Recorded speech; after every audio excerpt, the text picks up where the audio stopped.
We seem to have a mysterious ghost in the studio today. We'll find out what that is a little bit later on. Ghost of the moving camera. But in the meantime, it is time for the press review, and I'm joined in the studio by Solange Mougin. Solange, you're starting off with a corruption story that's making... Sorry, we're waiting for that ghost to the ghost make itself heard again. Get our jitters out. You're starting with a big corruption story in the UK, making front pages on almost every paper. Yeah, Boris Johnson is in the hot seat at the moment within his own party. This is over a corruption scandal. It's creating quite a bit of rumbling with the Tory party. And the Times explains that the British Prime Minister is accused of damaging trust in his party after he initially shielded a veteran MP from being suspended over corruption claims. Then there was quite a bit of backlash and accusations of sleaze. So Johnson then ditched those plans about the MP, and shortly after this U-turn, the MP, Owen Peterson, he resigned. It is a flip-flopping that the tabloid, the Daily Star, jokes no one saw coming, an ironic jab there to the multiple occurrences of Johnson doing quick U-turns on policies, on lockdown measures, on fellow politicians. Now, all of this mudslinging among Tories has inspired the cartoonist Steve Bell. He has a big fat and butt-faced, I should add, rat that is supposed to be Johnson, driving a bunch of other rats who are supposed to be Tories, saying they're making us look like fools. So perhaps the Tory party is doing its own U-turn on Johnson. As we can see in the normally hyper-conservative Daily Mail, they wonder who's in charge at number 10 after, quote, a day of farce and a nation that is aghast by Boris's misjudgment, end quote. Yeah, you don't want to open the papers to see yourself depicted as a bum-faced rat, Solange. Now, let's move to French papers. Difficult negotiations at COP26 making headlines here. Yeah, the French paper Libération is taking a deep dive into the issue of carbon neutrality. The paper asks, how do we get there without cheating? In a multi-page spread, it writes about different possibilities, but it also writes in its editorial that unless there is global government action, the neutrality will be a mirage or a pipe dream.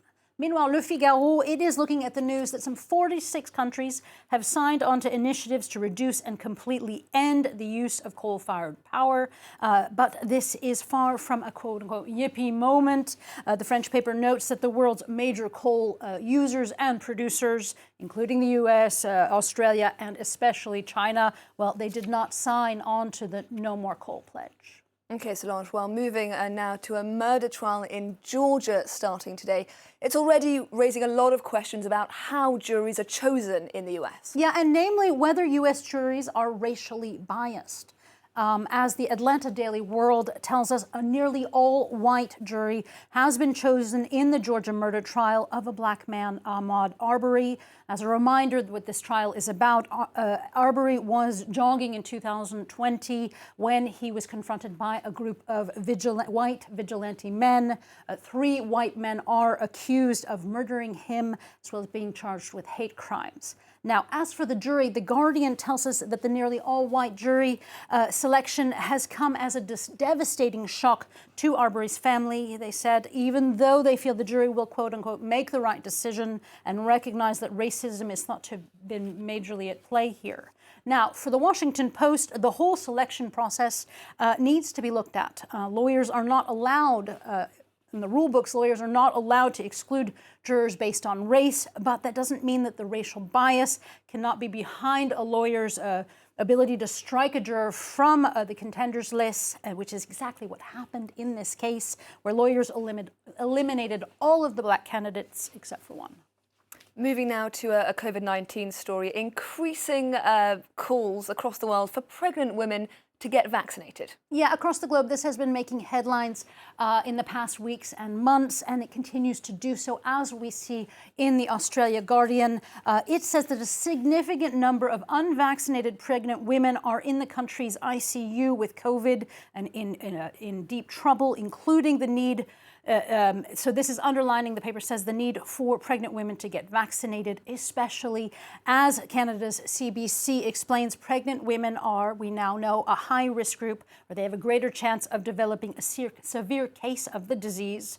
But, and this is the tricky part, vaccination rates are about half of what the non-pregnant population is in many countries. And Jezebel explains that this is partly because at first pregnant women were not encouraged to take the vaccine by their doctors out of precaution, as pregnant women were not included in the initial clinical trials.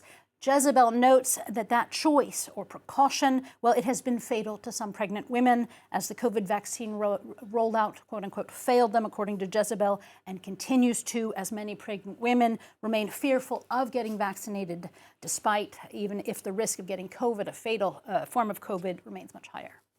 And finally from you, Solange, you found an article about why dogs might tilt their heads. Yeah, it's often thought of as a sign of confusion by man's best friend, but the New York Post tells us that a new study has found that it's actually a sign of raised attention, and specifically that dogs are listening quite carefully. The study had owners speak the names of new toys to their dogs, and those that cocked their heads to the side, well, they understood the requests better. And this tilting actually has a medical term, get ready for this, Haxi, salient auditory stimuli. So that dog, he may actually understand what you're saying. And I'm sure that's exactly what the dogs themselves are calling it. Yes. Solange Mougin with a look through the day's top stories. Thank you very much. Well, that's all we have time for right now. Thank you for watching. Do stay tuned though. More news coming up in a few minutes' time.